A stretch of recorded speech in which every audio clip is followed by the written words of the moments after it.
my family was in what they called the Snowmageddon in Atlanta. I remember when that happened and cars were stuck out on the highway. Snowmageddon, never heard of. Yeah, it was just real bad. They just called it that. It was, that's what they named it, but it was a real bad snowstorm in Atlanta, and cars were literally stuck all up and down the highway, and Good Samaritans had to bring gas because it was frozen. Wow. It was multiple days, and I remember, my wife and I, luckily we drove and were able to make it to where they were staying, and we basically had food and things like that. But I remember, like, man, hearing the stories, I'm like, I don't want to be in that situation. That's right. So I remember even talking to some people, it's like, well, what do you think can happen, or what event are you preparing for, or whatnot? And I'm like, what kind of car crash do you want to be in? I'm not saying, I think that, someone's going to sideswipe me, or, I think that, I might hit a median, or, or a car could be kept. There's all these different types of things, but I got insurance for that very reason, because I don't know what could happen. Yeah, you can't predict the future. Exactly. But that doesn't mean I'm going to ride down the street unprepared. And it's the same thing with life, Gotcha. I look at it in the 5 categories. I call it the 5 B's, Okay. I remember looking as I was doing some research, hearing about the 3 B's. I put a few extra ones on there. But they're beans, and the beans represent, food, food and water, basically. Batteries, as far as, power, electronics, things like that, then there's brains, being able to have those plans and things like that in place. Then there's bullets, the ability to just defend yourself and things like that in the event or whatever. And then there's, bullion, money. That's just an old school way for having money, but it began with a B, so it kept it easy to remember, the 5 B's.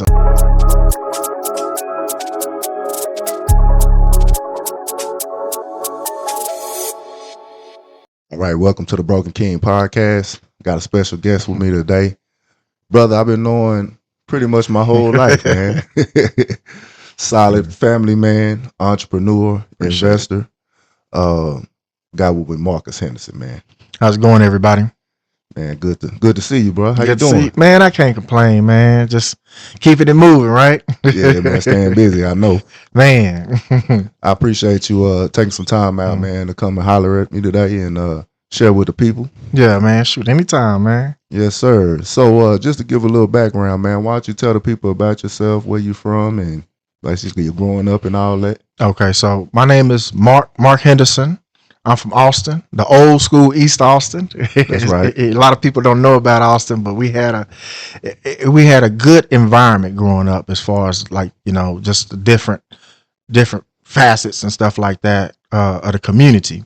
And I went to the military. I was probably in the military during 9/11 in boot camp, and currently I live in Texas, the DFW area, and I'm a real estate developer, so that's what I do now. Gotcha. So you in the military, you in the Navy, right? In the Navy. Mm-hmm. Yes, sir. And so I remember you spent a little time in Atlanta too, didn't you? I did. So yeah, after I got out, I came back traditional route, trying to figure out, when I joined the Navy, I always knew I wanted to go to school. So we joined for college money, me and my best friend. And so we ended up, I ended up coming back, going to community college in Austin, and then transferring. I got accepted into Morehouse in Atlanta. So we moved to Atlanta, to Morehouse, and then the government was able, when I joined the school, or when I joined the military for, they covered the full cost of Georgia State, not the full cost of Morehouse. So I transferred. I'm what they call a man of Morehouse, but not a Morehouse man, because I graduated from Georgia State. But I love them both, So is Morehouse a private school? Morehouse is a private school, gotcha. Exactly, and it's expensive. yeah, I bet, man. Yeah. So you know what? Rewinding, man, going back to growing up in old East Austin. Yeah. I'm glad you distinguished that, because a lot of people don't know the history of Austin and the way it's been gentrified. Yeah. And Austin looks completely different where we from than it did, when we was coming up. And so, what I'm saying, that we had a strong Black community. Yes. And we had a lot of the troubles and issues that we see in a lot of black neighborhoods, but I can tell you it was a close knit community. 100%. And man, you know, it's a shame Yeah. what they've done to our city, man. Yeah. And you know, I get that. You know, when you have people come in with different ideas to develop and things like that, because you're a developer yourself. Yeah. You know, people come in with a vision, you know, for themselves, and sometimes it doesn't always involve the people that are there. Yeah. And to me, you know, I have a problem with that. And that's what inspired me. Like I said, when I got back from the military and I came, and every time I come, but the first thought was like, what happened? You know, and you know, I remember going to community college, and one of the great pillars of the community, Mr. Hayes, Roland Hayes, taught an African American history class, and he brought up the East Austin Master Plan, and it was 2 East Austin Master Plans, and I was looking, and I was like, wow, this thing got birth rates of the black community and death rates, and you know, all of these different things. I said there was a plan, and I said sadly we never had a seat at the table of what's going on. So that kind of inspired my development. Wanting to be a real estate developer is to actually be involved in the decision making process instead of having decisions made upon us. So, you know, even to this day, as I work with different groups and things like that in Dallas, that's just the goal. It's like, how do we actually have a seat at the table and not just be a group that is an afterthought of someone else's plan. So. Man, when you talking about studying the birth rates and death rates, and I mean, they almost studied us like you do, like National Geographic or something, man. It was crazy, but like, yeah, there was 2, and like he broke it down to us. There was an original East Austin master plan because the way back in the day, all the black people and minorities were not in East Austin. So the original East Austin master plan was to move the black community to one part of the town. And the second East Austin master plan was about the gentrification. And that's where, man, I remember, I'm not trying to go too far off subject, but I remember during the period of gentrification, I could not drive down 2 or 3 blocks without the police getting behind me. And it was like a tax. I remember thinking about that. I said, this is like a tax. Cause I mean, I was getting pulled over and tickets for anything. Yeah. Everything. And then once you get so far behind that ball, you get pulled over again, and guess what? If you haven't paid your tickets, you're going to jail. If you got a job, you're going to jail. You're going to lose that job. You lose that job, now all of a sudden you're going to lose your income. I'm like, this is an unnecessary tax. Later on down the road, we know during the Ferguson riots, Obama did that study. President Obama did that study, how the majority of Ferguson, Missouri was getting their income based upon that unfair tax on basically the lower income population. So I'm like, man, that's the same playbook that's been going on all over the country, man.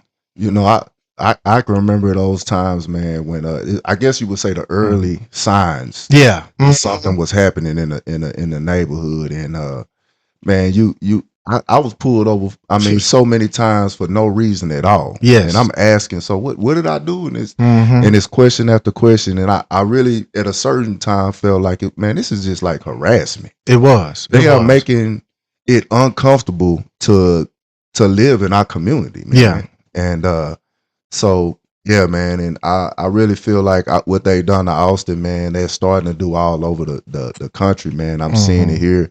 In parts of Oak Cliff, I'm seeing it here in Fort Worth, you know what I'm saying, Southside, Fort Worth. So just like you said, how there was an original plan. Now that original plan to move the black people in Austin to East Austin. Now when was that? Like in the early 1900s or what? Yeah, well, I don't want to say super early 1900s, but I think around, and don't get me wrong, but it's online, but I think like I want to say like the 50s, something like that, you know? Okay. Yeah, I'm 40s. You a historian. Yeah. You the East Austin story. I looked at, Mr. Hayes was able to break that down to us, man, and it just blew my mind. But I don't want to sit up here and quote I got you. and then be wrong. You know? Yeah. You know, that might be something at a certain period of time. I might see if maybe I could reach out to him maybe and we can talk about that, man, because it's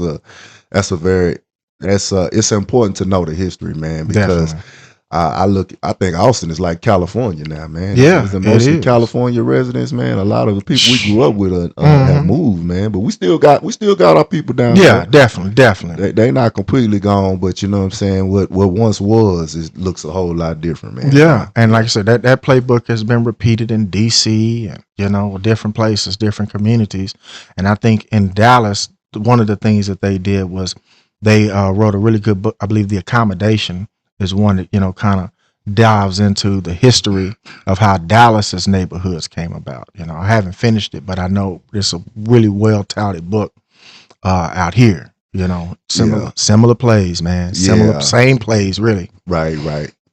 Okay, so let's say you come to school, you finish college, Hmm. then you go to law school, right? Well, so I finished college, and my first job, which kind of I guess segues into this, my first job, I was a manager of a Kroger. Nice. I loved the job. It was basically, every aspect of a business, from managing the budget to managing the people to managing the products.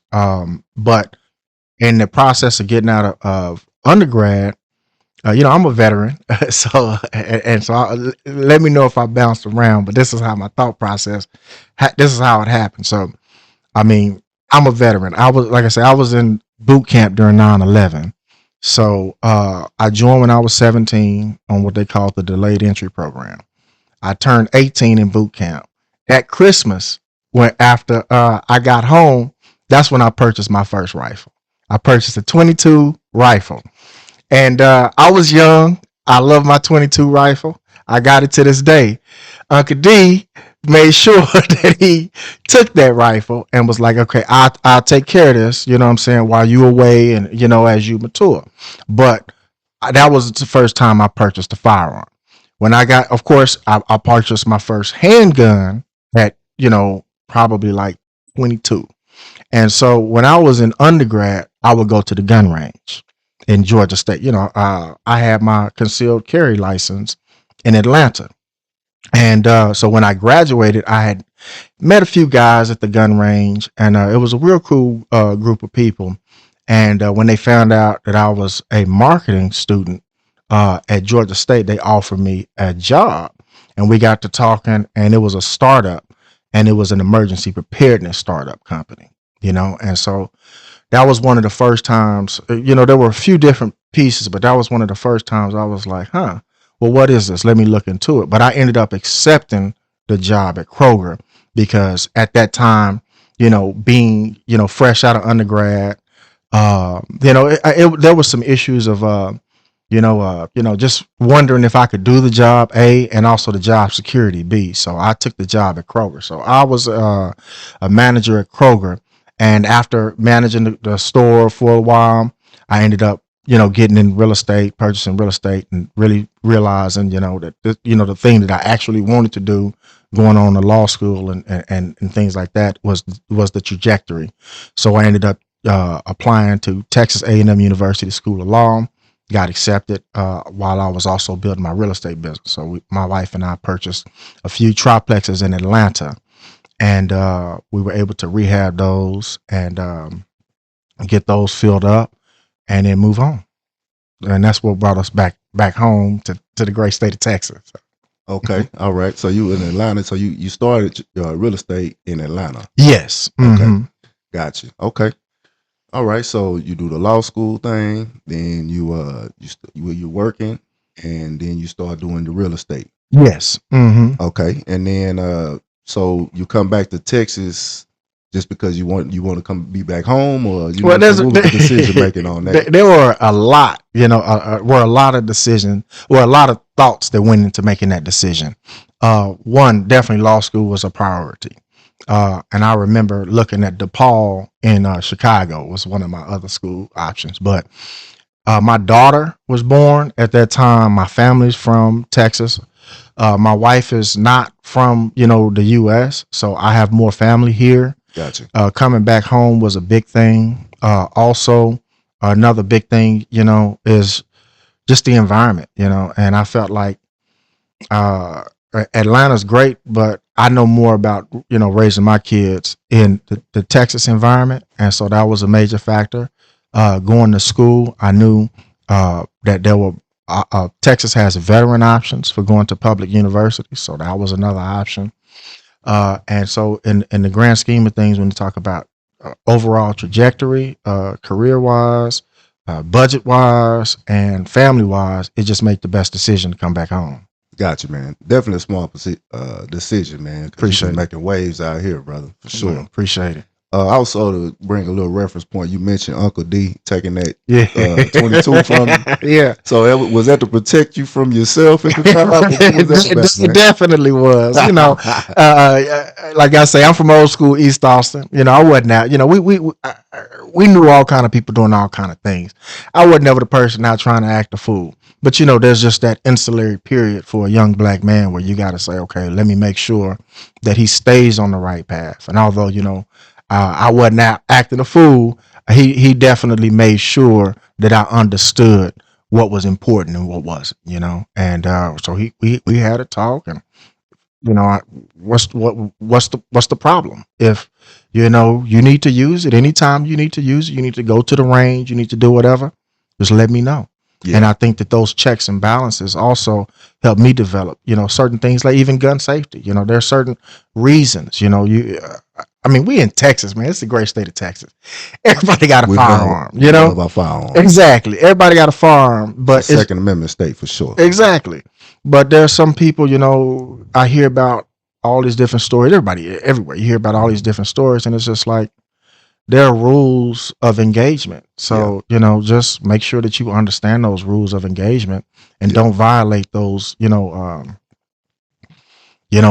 Basic rules. If you are actually using a firearm, like they say, when it comes, the never point the barrel is something you don't want to destroy. Be it some play discs, a target, some hunting animals, and I ain't no big hunter. We got family that are some serious hunters. I can't, act like I am.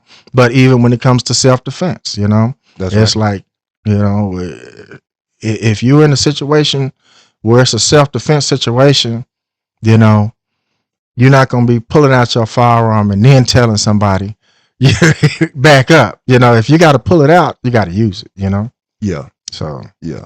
And so the situation is to avoid having to be in that situation. Right? Yeah, that's right. Exactly. Mm-hmm. So and just as a reference point, Uncle D, that was my father. Yes. Rest in peace, Arthur Davis. Yes. So you can put two and two together. This is my cousin right here, man. So, yes. All right. So you're doing real estate. You moved back to Texas. Now you're doing the real estate thing here. Tell us a little bit about what you've done here in Dallas as far as with your real estate and stuff. So the properties that my wife and I had in Atlanta, we sold those to make our transition to Texas. So we were able to purchase some single family properties in Texas. Excuse me. We ended up purchasing 5 acres of land in South Oak Cliff area. The majority of my investments are in South Oak Cliff. Actually, all of them except for one in North Oak Cliff.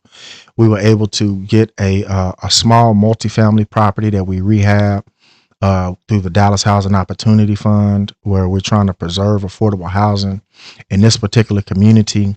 They're the second largest home builder in the country, Lennar, purchased a fleet of small apartment buildings. These are things that have been in this particular community for a while, 5 to 8 unit apartments, and basically, demolished them and are building this massively nice, but class A 300 unit apartment complex that isn't even close to the same price point. So I was able to, work with a few organizations to preserve affordable housing.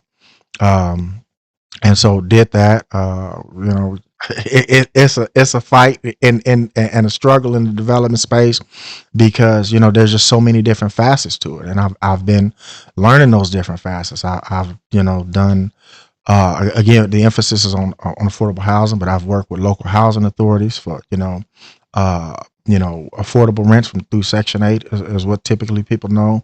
Regular traditional renters,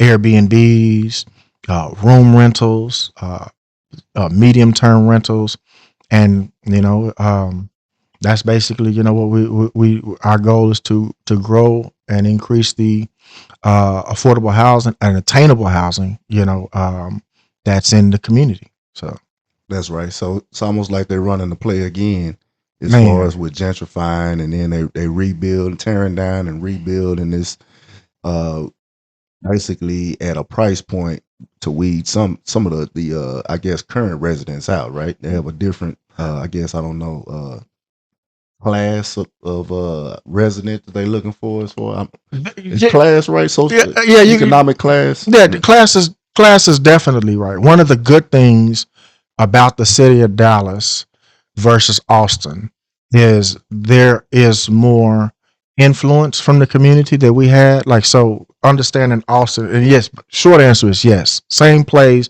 but in a different way.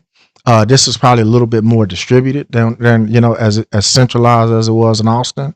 But those same people who got their feet wet in Austin and other communities, I mean, they know the playbook, and so they are, it's like you have one specialized group that does this East Austin master plan, and then everyone sees how the play plays out, and then like ants, they go out and start their own colonies. mm, But speaking specifically of Austin versus Dallas, politically, Austin, up until recently, all of the city council members were elected at large. So that means that the entire city got an opportunity to vote on each city councilman that represented the different parts of the community. So East Austin never really had we've had some good council members, very few, you can count on less than one hand, but well, not using the whole hand, but the North Austin, West Austin has always had an opportunity to vote on who represents East Austin, whereas in Dallas, those were district represented people. So whereas the community in Dallas were able to directly vote on their representatives, Austin just recently changed that, after East Austin got gentrified. Now you have representatives that represent their direct constituents and are voted in specifically by their direct constituents. yeah, man. Just listening to that, I just think about we got robbed. Yeah, yeah, You know yeah, what I mean? yeah, And that's definitely. we didn't have a fair shot at all, Hmm. man. You know what I Yeah. mean? But okay, moving Hmm. on, man. So let's kind of get into the topic at hand today, man. So I brought you in. You've always been one to reach out and uh and ask if, hey, man, they got a freeze coming, man. Do Hmm. you got this? Do you got Yeah. that? Do you got that? Are y'all good over there? I always appreciate you for that, man. And I know with our family, you always been one to reach out to mama and our aunts and just Yeah. everybody to make sure that that we are prepared Mm. for whatever is coming. And so, I've always thought of you kind of like the prepper of the family. You know what I'm saying? Now I'm a prepper myself, Mm. but you hardcore, bro. I don't like to use that word prepper, man. I'm not a prepper. I just stay vigilant, man. You I'm stay stay vigilant. vigilant, Okay, I respect. and I've been so to talk. Sorry about that. Talking about Atlanta, um, my family was in what they called the Snowmageddon in Atlanta. I remember when that happened and cars were stuck out on the highway. Snowmageddon, never Yeah, heard of it. yeah, it was just real bad. They just called it that. It was, that's what they named it, but it was a real bad snowstorm in Atlanta, and cars were literally stuck all up and down the highway. And people, good Samaritans, had to bring gas because it was frozen. Wow. It was multiple days, and I remember, my wife and I. Luckily, we drove and were able to make it to where they were staying, and we basically had food and things like that. But I remember, like, man, hearing the stories, I'm like, I don't want to be in that situation. That's right. And similarly, we were caught in a snowstorm out here in Dallas, Was that and last year or 20? it was a few years ago. Yeah, Time 23. flies, yeah, but Yeah, that was a hard freeze, man. man, A and we lost a lot electricity, and a lot of mhm, people, man, were really stuck out bad, man. definitely, So and that Atlanta situation helped me prepare for the one that happened out here. And I'm saying Dallas, but it affected all of Texas, yeah, that's right. Austin, Houston, so, and area, all the areas in between. Yep. So, I remember, even talking to some people, it's like, well, what do you think can happen, or what event are you preparing for, or whatnot? And I'm like, I mean, what kind of car crash do you want to be in? I'm not saying, oh, I think that, someone's going to sideswipe me, or, I think that, I might hit a median, or, or a car could be covered. There's all these different types of things, but I got insurance for that very reason, because I don't know what could happen. Yeah, you can't predict the future. Exactly. But that doesn't mean I'm going to ride down the street unprepared. And it's the same thing with life, Gotcha. So, Okay. So yeah, we doing this episode today to talk about emergency preparedness, right? yes, emergency preparedness. Okay. And so as a guideline, let's say for a household, is that kind of the context of what you have to share with us today? Like, if I were to say, okay, what for me and my family, what does that mean? Does that mean there's certain things that I need to have in place? Is there certain communication that I need to have with the members of my family? What all does that entail? Definitely. And to compare it, well, like I said, to an accident, that if something were to happen, there's a certain group of people you're going to call the police, you're going to call your insurance company. If everybody's good, you're going to let your wife know, hey, this is what happened, things like that. The same thing comes with a plan for your family. So there are several different things, and this is not something that, it's always a work in progress, right? But definitely making sure that your family understands the rules of what could happen, in the event of an emergency, and also making sure that you yourself and your household has the proper items in place in the event something were to happen. Something simple, right? Starting out with making sure that your pantry is full with items that you eat, making sure that you at least have 2 weeks worth of food in the house, because you never know in the situation to where the ice storm happened, you ain't going out to no store. You don't have that opportunity, So just and making sure you have a good communication plan. I think just a couple days ago there was a tornado in the DFW area, and in that situation, it doesn't matter what you have in your house if your house is gone, but that's where that communication plan it comes into place. Where do we go? What do we do in this situation? Where are my items? Do you have a copy of your passport, your driver's license, your social security number, maybe in a digital wallet? Or do you have it on a USB stick? Do you have it on your Google Drive? Do you have pictures of your family? Those are little things, but there's a bunch of different things, and so let's do this.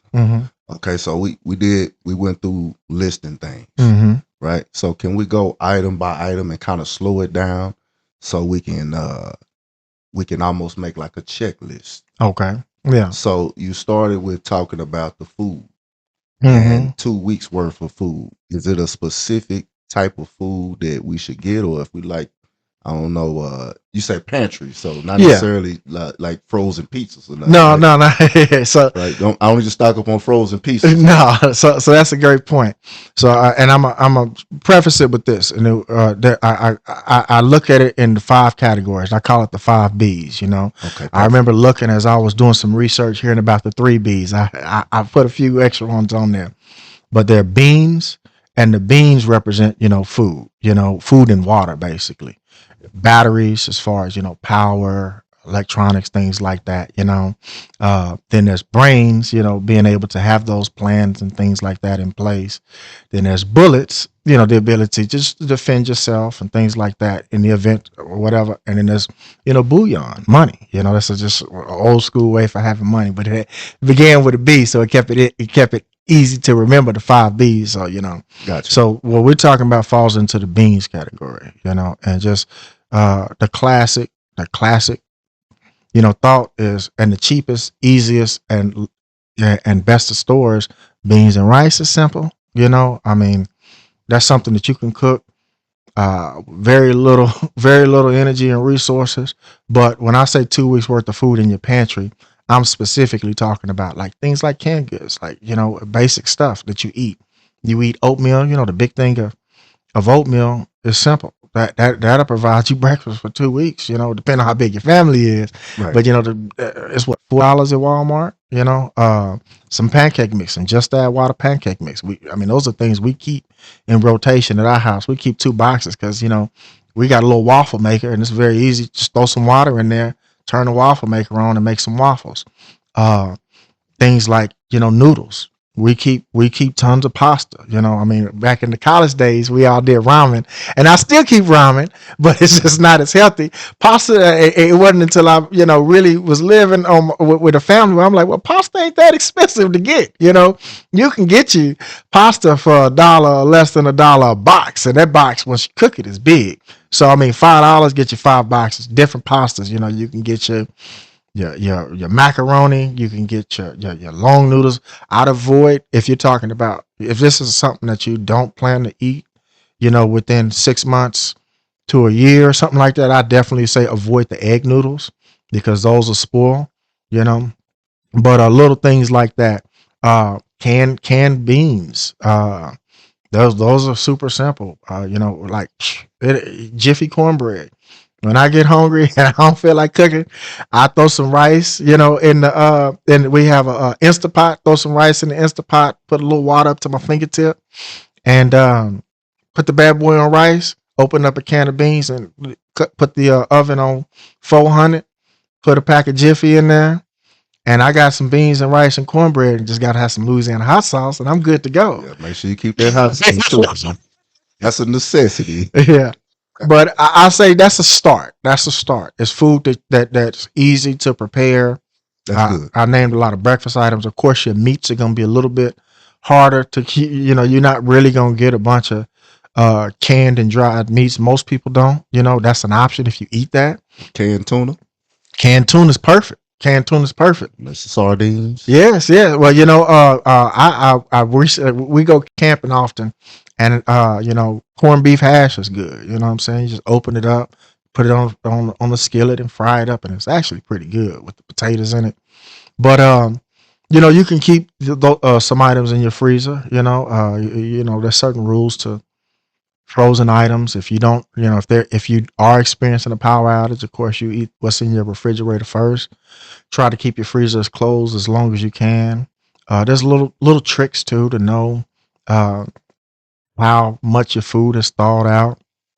But I can get into that, but that may be a little bit of Gotcha. Yeah. Like I said, it's that's good as far as with the food right there, man. That's a good explanation. So, is there any rule of thumb as far as storing water? Yeah, so a rule of thumb is you want to have a gallon of water per person per day is the rule of thumb. And that is not solely for drinking, although, you definitely, if you're sick, you're going to need to drink a little bit more water. But, that's for everything you're going to need. You may need a little bit because sanitation is extremely, extremely important, Yeah. And so a gallon of water per day per person in the household. yes. And is it still the rule for 14 days? Are you still planning for 2 weeks? Yes. Okay, so you got to do the math. Yes. Basically, how many people you have in your house? You need a gallon per person times 14. Is Yes, that right? that is Okay. correct. And Gotcha. there's multiple ways to do it.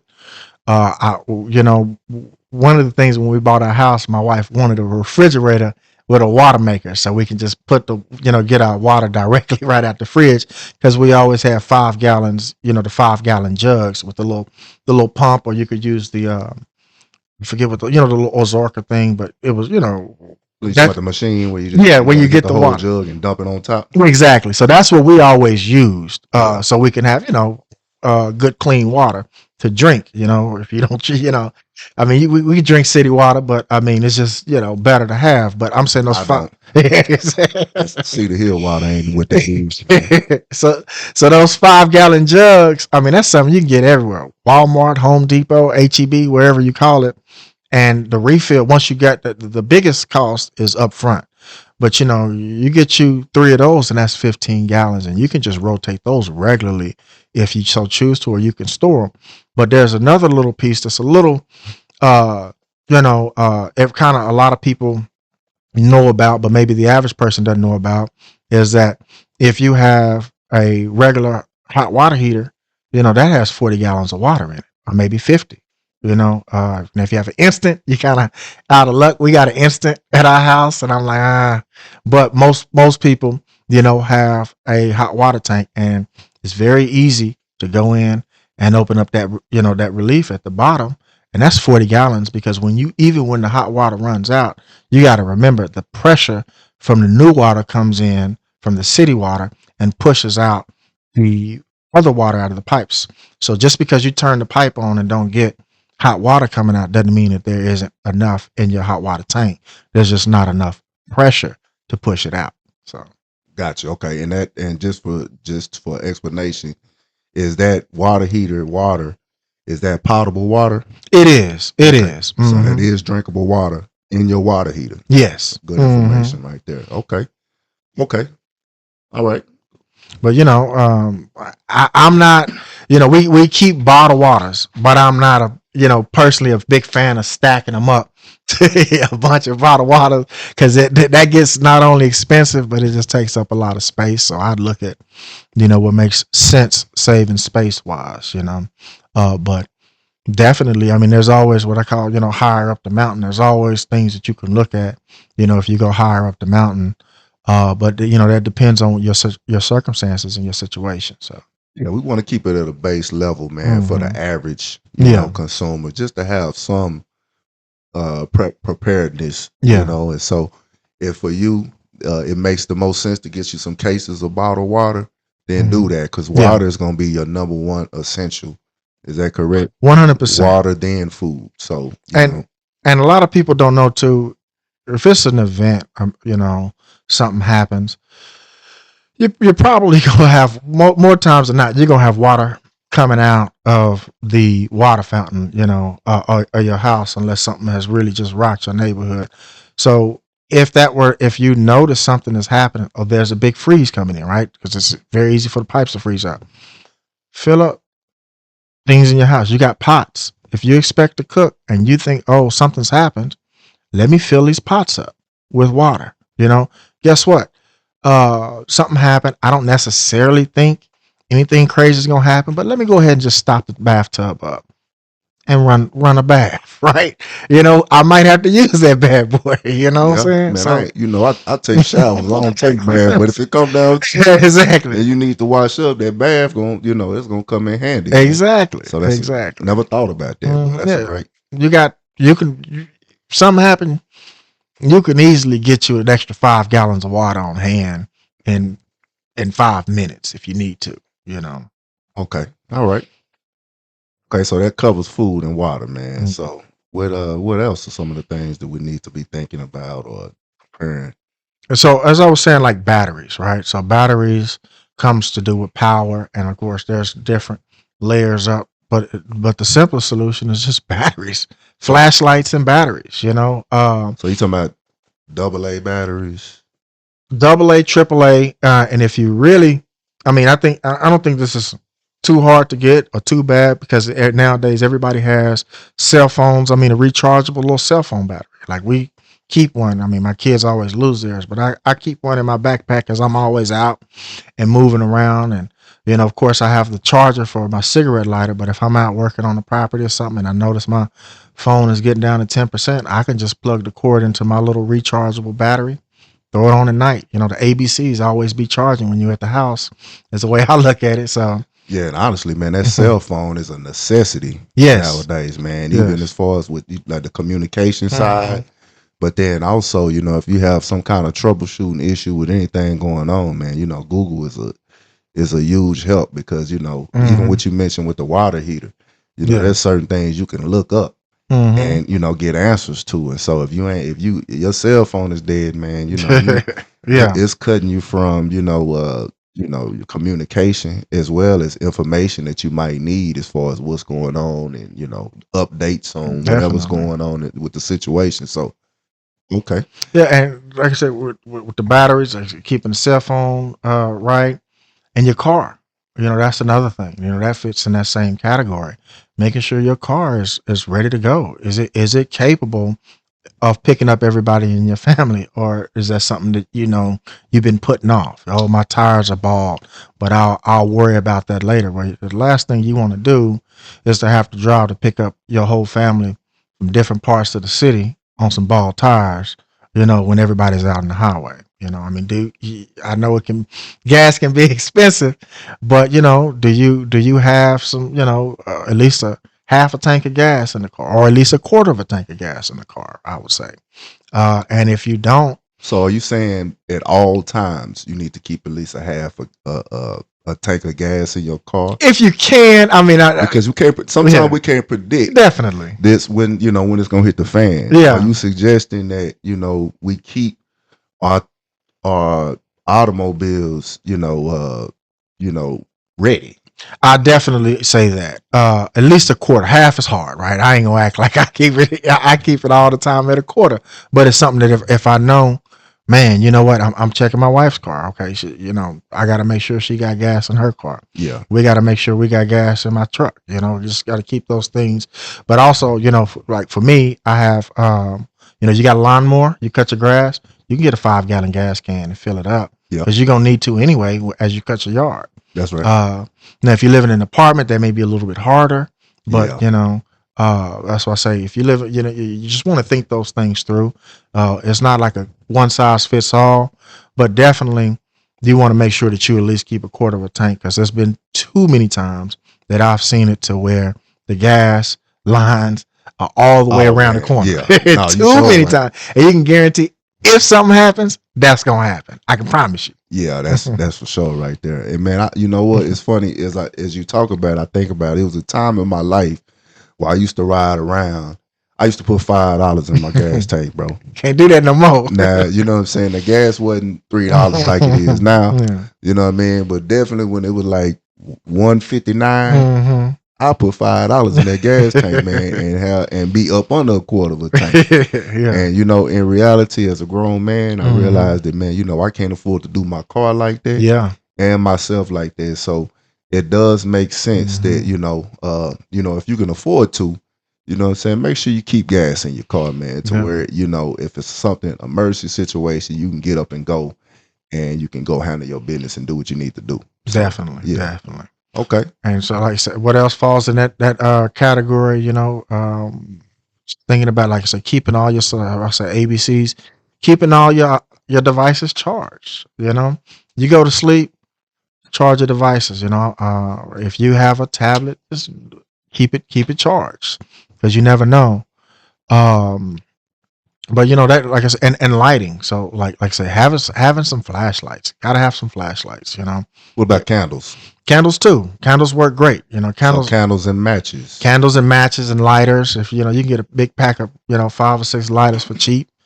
If you barbecue, you got the little torch or whatnot. But making sure you have those items on hand all the time. There's a few that fall in that beans category. I mean that batteries category. But yeah. Like you said, that technology and communications is definitely one that I put in that list.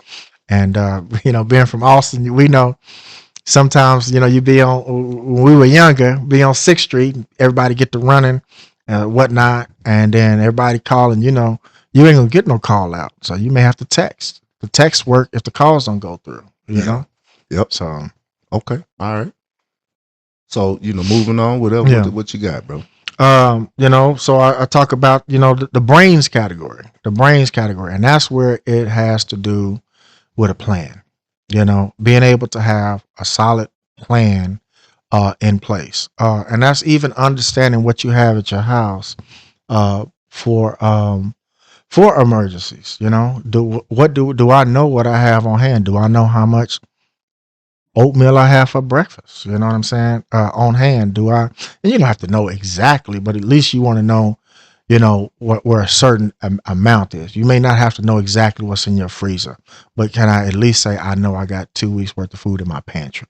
When you look at, what does that mean? So if I got like something simple, understanding what the caloric intake is for an adult, and I run that same calorie count for everybody. but it's 2,000 calories a day on average. Now, if you bigger person and you're working out, it's gonna be more than that. But let's just keeping it basic. 2,000 calories a day for the average person, and then to avoid malnutrition, you're looking at 1,500 calories. So, I can tell you off the top of my head, a pound of rice is 1,650 calories, 1,650 calories. I think beans are close to that, something like for a pound, and that's uncooked raw, 1,500.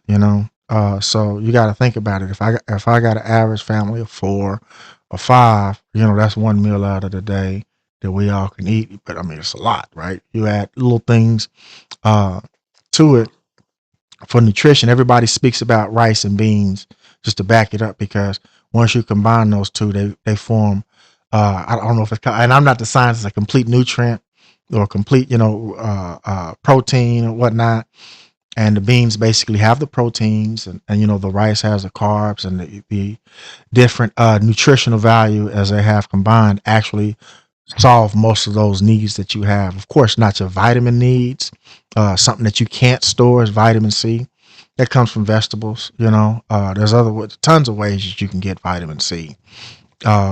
But again, just understanding what those numbers look like. So it's like say, okay, I got 2 weeks worth of food. It's very easy to overestimate, what 2 weeks worth of food look like. But you can easily look at the back of those boxes. If you say, okay, I got two, like we said, but 1 gallon of water a day, understanding 2,000 calories per adult a day. Like I said, if you run a lean, if you hit the 1,500 calories a day, then you'll be okay. But you multiply that by 14 or 15, easy to do it, in my head, times 15, because 2,000 times 10 is 20,000. It's 30,000 calories for 15 days. Um, but it's a lot of calories when you look at it. So don't make sure you don't overestimate it. But also, a lot of our food that we eat, especially if it comes out of can, it's very calorie dense. Canned beans are going to be a little bit different than your basic dry beans, because you have preservatives, things we don't think about. Salt, that's calories. Sugar, that's calories. Honey, syrup, that's calories. So if you got pancake mix and you got syrup, sometimes we don't pay attention to it in the modern world, but sometimes, not even sometimes, most of us take in too many calories. Oh yeah. So So so when Mhm. you're talking about the brain's portion of this, Mhm. would you summarize it by saying that it's doing the math? Having a Doing the plan, math. having a plan, doing Okay, the so doing the plan math is a for factor of it. so having a plan as far as what specifically are you meaning by it? Okay, yeah. So also having a plan for your family. So like for my daughter knows, we've walked through this. We happen, and my son too. We happen to live. So my wife works in the healthcare industry. So we live, several blocks. Just a good little walk away from the hospital. But I've walked that walk with my son, and I made him understand what streets, he was passing. Little things like that are, preparing his mind. Okay, what street do you live on? What is your address? What is daddy's phone number? What is mom's phone number? Okay, if something happens here, what do you do? All right, now here's the path, worst case scenario, to get to the hospital. Like I said, everybody doesn't live as close to one as we do, so it may be something different, for different people. But my daughter, like her school, we've gone through worst case scenario. I don't know. Something may happen, and you don't want to scare the kids, right? Just make sure that they understand the facts. Y'all walking to the hospital so he know the path to it.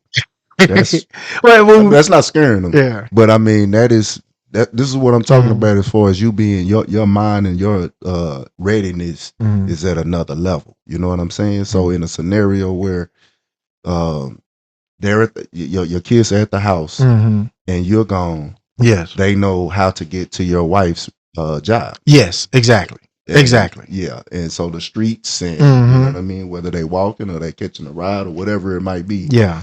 And so it's let's say so like for instance, my kids that they we don't work anywhere near our Mhm. home. But what would be a suggestion as far as if you let's say if you can't basically tell your kids the route to your job, Mhm. but what would be like I guess a substitute for let's say a situation's happened and they need to get to us, what would you suggest? So my son's walk was different than my daughter.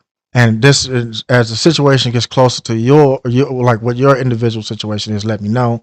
If it's still off, then there's some other things we may just have to think through. But like for my daughter, she is in middle school, so she goes to a school a lot farther away from my house. I told her if something were to happen, she's a little bit older. I said, your goal is to go to your brother's school. He's in elementary school. So she understands the walk to his school. And the goal in that is so that they can be together. How far are the kids? Because if I'm gone, you guys need to be able to get together. And that responsibility falls first on the oldest kid, because that's the one that I believe I have the most trust in, maturity. So, hey, if something were to happen, and I, whatever the case, I don't come pick you up. I don't know my car could be broke down. I could be, throwing something out there, right? It could be an earthquake, right? and I can't drive home on the highway. I mean, I don't think it's gonna happen, but I'm just throwing it out there. And I gotta walk home. It may take me 2 days to walk home. I'm coming home, but I might not be there immediately. And I can promise you that a lot of those teachers at the school gonna be thinking about their families too. Then you probably gonna have some that stay back, but the goal is you need to get to your brother. And if you guys are together, I understand that you guys can make it to the house. And if you can't make it to the house, that's going to be the first place I'm going, is the most vulnerable kid. And if I get to Mark, my son, and you're not there, I'm going to you. But, being able to discuss what a proper meetup location is, and like I said, if it's too far for the oldest kids to go walk to the youngest kids, or if it's too dangerous for that to happen, then, stay put. But being able to understand, okay, so, if this, then that. Mm-hmm. So in a scenario where something happens at a school, and for whatever reason the kids are released on their own, mm-hmm. to be left to figure it out, right? Mm-hmm. You're saying that the kid needs to know how to get to a specific point in order to meet with their siblings. Yes. If they can't get in touch with you. Yes. Got you. Okay. Mm-hmm. I got you. Okay. And that way, of course, the whole saying, there's strength in numbers, right? So yeah, I believe, if they can get together, they can make it to the house. And if they make it to the house, the goal is to stay put unless you can't. Got you. Okay. So yeah, very important for the kids to know phone numbers, to know mm-hmm. address, and if it's any way possible, to know routes to either get to you mm-hmm. or your job, or to the schools of their siblings, so they can at least get together. Yes. Right? Mm-hmm. Gotcha. And it depends on the age, right? That's not a task I would trust with my son. Scenario. I'm where's the scenario where the kids at the school, the adults leave, and the kids you're not. I mean, you gotta get to the school, and I got you. I expect there to be some school resource officers that probably are going to stay and probably be obligated to stay. Parents, trying to, and then if they can't get with a parent, hopefully they're gonna stay with my kid. I gotta walk. But you never know. I doubt the school resource officer is gonna abandon. But you know, that's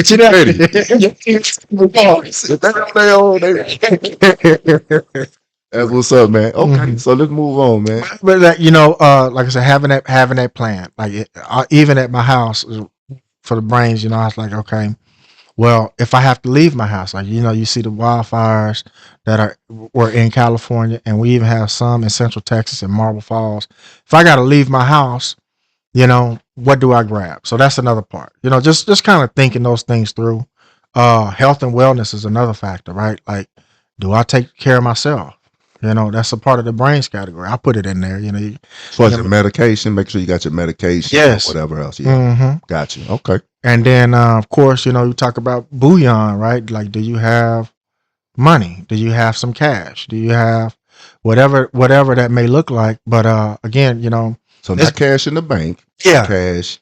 These are items for your home when we talk about these items, mm-hmm. right? Physical cash. Another scenario I was in DC with some of my boys when the earthquake hit. It was crazy. We were at my boy Larry's apartment, and then I think at the time he stayed on like the 6th or 7th floor, and we just felt the building going like that. We're like, what in the world is going on?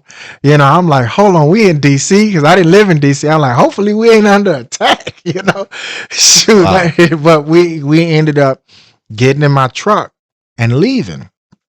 Oh, it may have been Larry's truck. We got in the truck regardless. And because, you know, definitely in an earthquake. And we all of them could tell you it was a pretty crazy So situation. you supposed to drive in an earthquake? It was over, but we weren't gonna stay in that building. And we went down them stairs so fast, man. I think we were skipping about 10 stairs apiece. God, yeah. As far as preparedness, man, you know, we've had, I would say, I don't know if it's called light or small earthquakes here. You know what I mean? But I wouldn't know what to do in an earthquake, man. You know what I mean? Well, I tell you, I wasn't gonna get under nothing heavy. We So got out. Get out and open. You know, and what I mean? we went immediately to go gas up, and we were trying to, you know, get to somewhere that wasn't in the center, because, you know, at that time, you know, he lived like in the heart of the city, you know. Yeah. And when we went to go get gas, their systems were down. If you didn't have cash, you wasn't getting gas, and it was that simple, you know. So keeping cash at home, but also keeping some cash on. Yeah. Keeping cash on you. In your wallet. $20 in your wallet. You know what I'm saying? Yeah. If you can, maybe $10, whatever you could do. We can't just have a card and say, man, I got my card. Yeah. I got my card, and that's the. Yeah. You know, a lot of people are like that nowadays. And I like that. But I keep, you know, I can fold up a 20 and put it in the back of my wallet that I forget about. And There you it's go. like, you know, There you go. oh, now I need it. There you I go. always got a 20 in my wallet. You That's know. it. Okay. So, Okay. So as far as, let's say, a stash or whatever, you know what I mean, as far as at your residence, of course that's depending on, you know, you know what you can afford to do. But is there a number, or is there a I don't know, just is there a certain amount? I mean, is something too much? I'd say definitely have $100. $100 if you can. Yeah, if you can. Cash. And in different denominations, you don't want $100 bill. But I mean, if you can put 1,000 back, put 1,000 back. You know, cash. Yeah, at your residence. Okay. Yeah. Okay. I mean, I don't suggest you have $20,000 sitting in cash. That's that old school investment, man. And like, look here, buried up. Yeah, I don't suggest that, because so why not? I mean, you talk about emergency preparedness. A fire's an emergency preparedness too.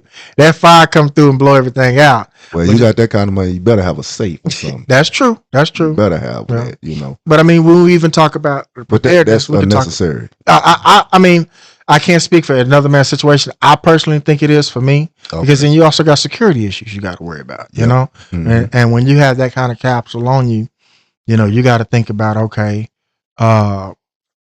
somebody might be looking for that money, and that's just a real situation, you know. Yeah, that's where the other B can. Yeah. And I guess that's a good segue into bullets, you know. And the bullets covers that whole defensive category. You know, do you have a firearm? Do you have enough ammo for your firearm? Do you have the training? And it's all defensive. So it's like, even as something like a camera, do you have a Ring camera? You know, because you might be away and your kids might be at the house, and you may be able to, and I'm not saying inside, but looking at the doorbell, okay, is these strange characters, or even just being able to check on your house while you're away. Those are all different things that fall into that defensive area. So, you know, but yeah, like I say, it's one thing to have a firearm, but if you never take it to the range, if you never use it, and you don't know what you're doing, you know. Yep.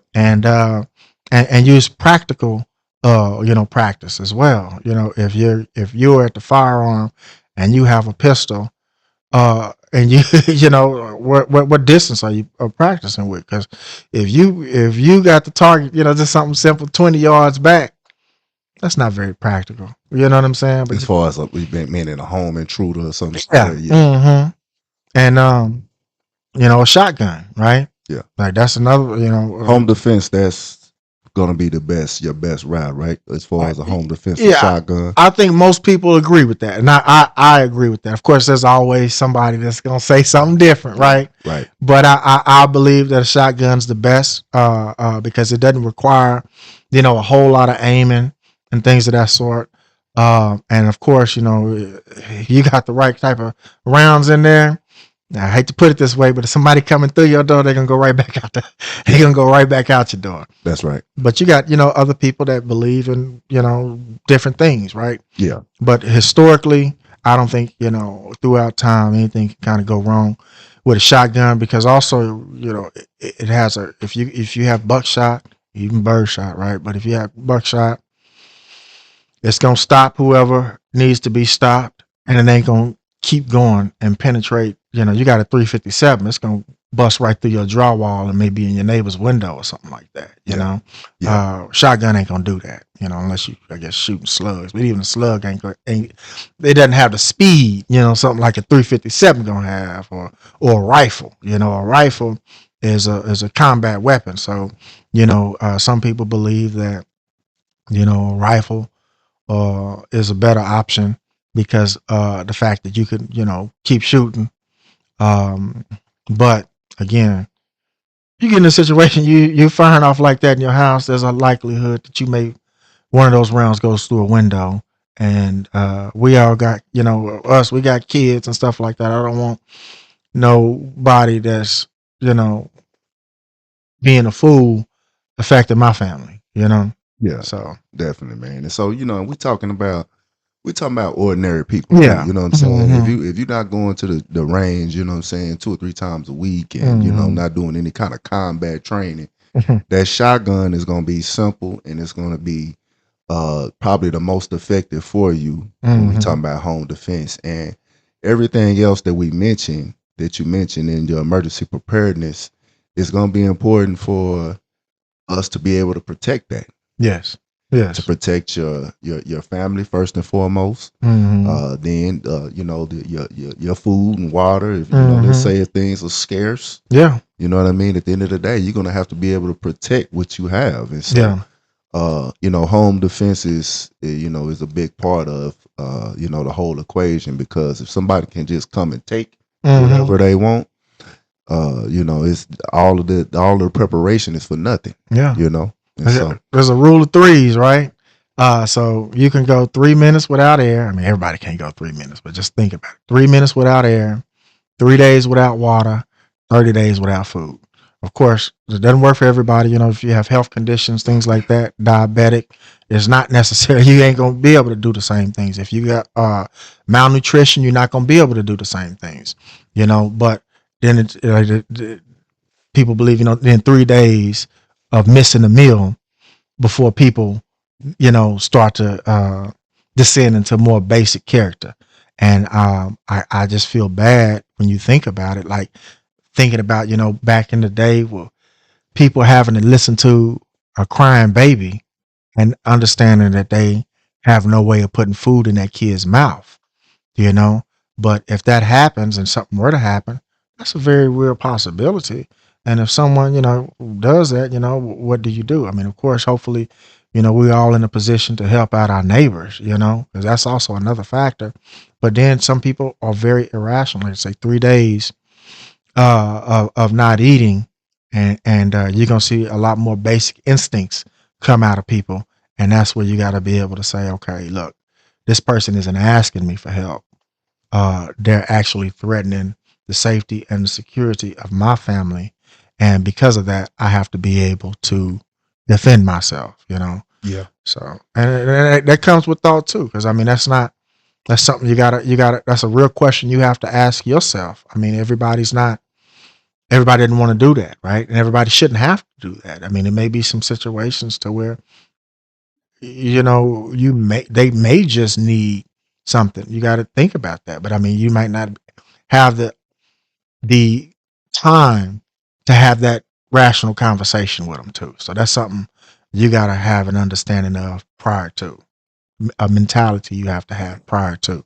Like they say, if someone breaks in your house, from a self-defense perspective, you kind of, it's not something for you to debate about in that situation. You got to already know what you're going to do before it happens. Yeah, you gotta have an action plan. Exactly. You gotta know where your firearm is. Mm-hmm. And I know as far as a lot of that planning, was done early on when I moved into my house, and so that's brains and bullion. Yeah, and the bullets. And bullets. That's right. Yeah. That's right. The Mm-hmm. brains part kind of really connects to all, because Yes. in order to do, to get that count right as far as how much water you need, how Mm-hmm. much food you need, the calorie intake per Yeah. person, like you saying, how to store that bullion and how much, Yeah.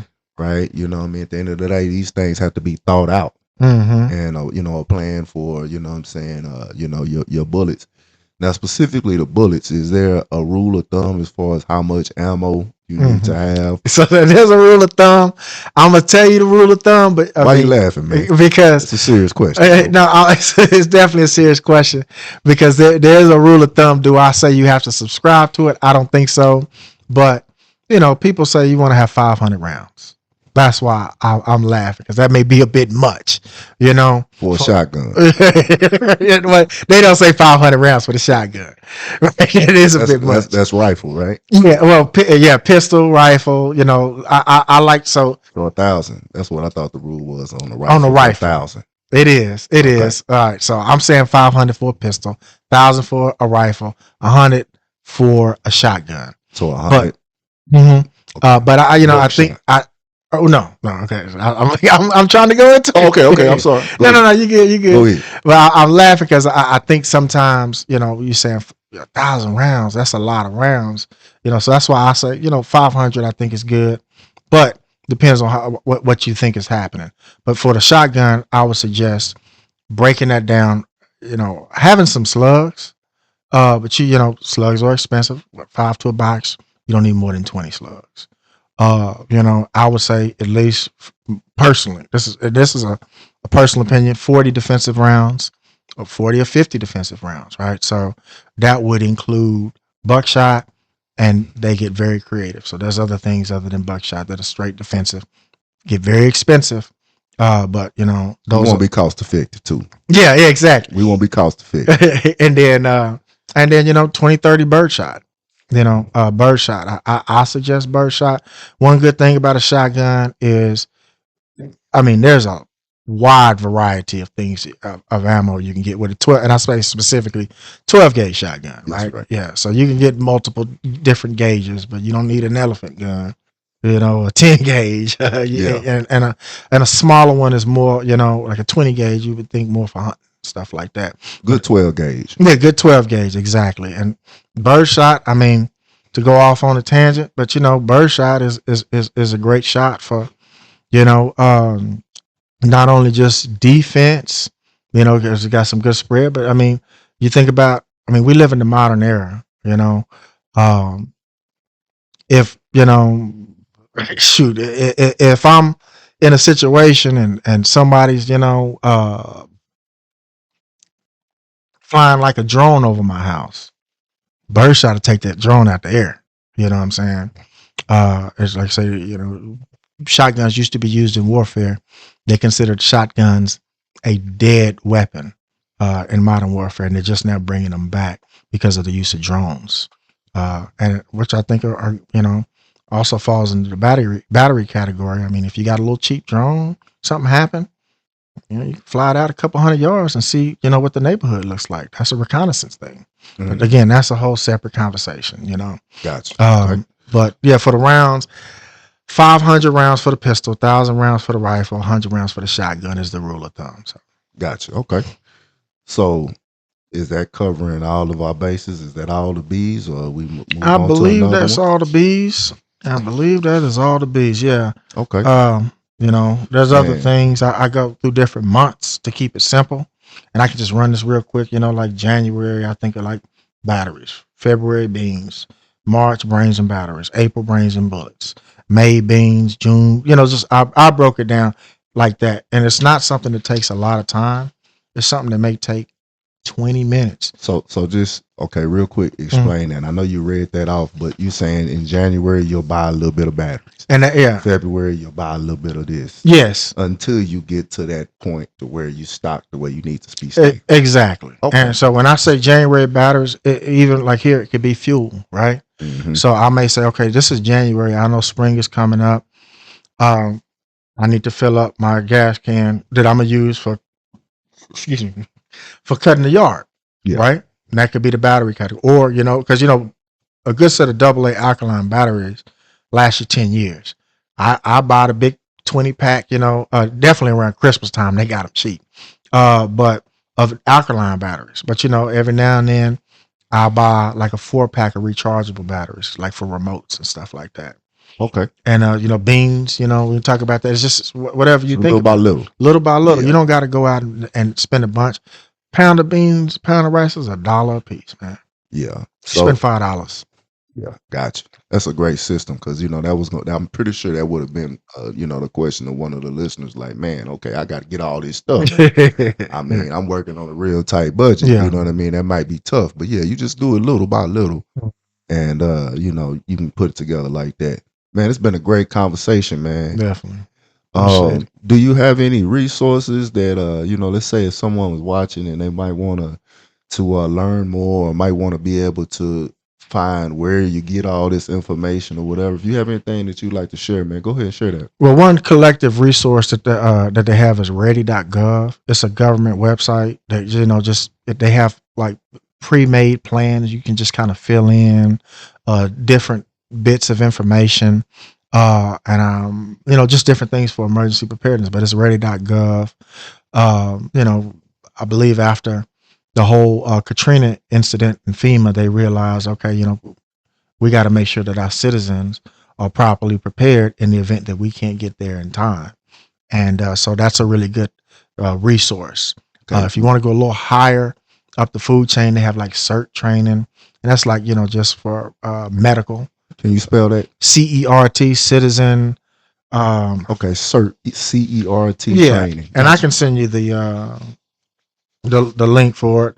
Yeah, citizen emergency response team class. Just how do you deal with, like, if somebody broke their leg, how, little things like that. But that's a little higher up the food chain. So gotcha. Okay. Mm-hmm. All right, man. Well, hey, man, I appreciate your time, Kinfolk, man. It's been a great conversation, and you definitely have equipped us with a baseline, you know what I mean, to have some form of preparedness if it hits the fan. Yeah. And so, man, I appreciate your time, brother. Man, I appreciate you inviting me here, man. Yes, sir. So, all right, man. Y'all stay blessed.